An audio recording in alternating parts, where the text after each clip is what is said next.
I'm so thankful that the Travel as a Political Act book got the Travel Book of the Year award from the Society of American Travel Writers this year, the Lowell Thomas Award, because that means that the whole industry is recognizing, to honor that book, you know, I mean, it's nice for me, but just the whole notion that travel can broaden our perspectives has been embraced by the mainstream travel industry. I'm so thankful for that. People are realizing you can have that kind of a get out of your comfort zone travel experience. One great thing about travel is you meet people you wouldn't meet otherwise. I just love it. I mean, you know, we have a great time here, but we surround ourselves with people that are a lot like us. When you go somewhere else, you're talking to people you wouldn't otherwise be talking to. It's very stimulating. It's growing. I meet more interesting people in a month in Europe than I do in the rest of the year here in the States. It doesn't have to be earth-shaking encounters. It can be just goofy little things. A little while ago in Italy, this kid was just staring at me. It's kind of rude. Finally, his dad said, "Excuse my son, he stares at American tourists." I said, "Well, what's with that?" And he said, "Well, last week we were at McDonald's and we were having our hamburger, and my son noticed the fluffy white bun, and he said, 'Dad, why do Americans have such soft bread?' And the dad told his son, 'Because Americans have no teeth.'" And, you know, I think the dad wasn't meaning anything, he was just having fun. But he confused his son, and now the son looks at Americans to see if they have teeth, so I showed him mine. And, you know, I thought, well, you know, that's a silly example, but, you know, there's a lot of silly misunderstandings between cultures, and when we travel, we can, you know, break those down.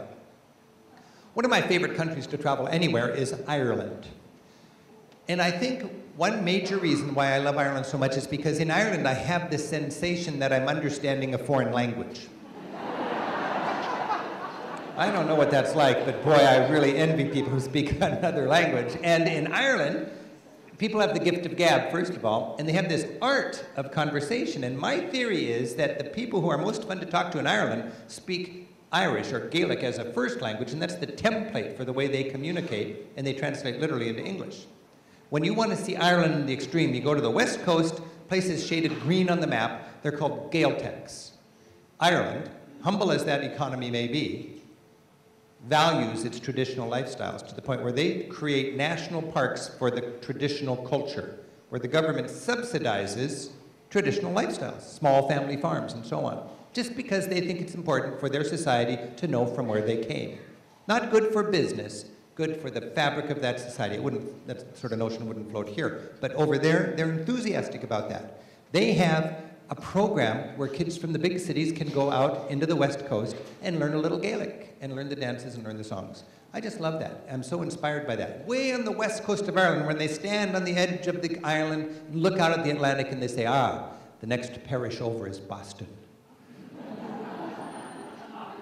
I was talking to these guys, and whenever I get into a conversation with these Irish guys, forget any itinerary plans for that day. This is what travel's all about. There's no site in Ireland more interesting than talking to these two guys. All right? And I'm deep into this conversation. After a while, I asked the guy on the left, "Were you born here?" And he said, "No, it was about 5 miles down the road." A few minutes later, I asked him, "Have you lived here all your life?" And he said, "Not yet." You just gotta love that, I think, when you're in Ireland.